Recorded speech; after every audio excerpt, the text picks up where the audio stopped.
alihi wasallam. Yang paling utama kita banyak puji syukur kepada Allah Subhanahu wa taala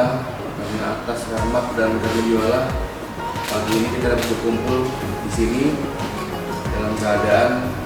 sehat walafiat dalam acara menyampaikan amanat dari Bapak Kapolda Aceh, intisan dan piagam penghargaan kepada para rekan-rekan purnawirawan di Polres Aceh Timur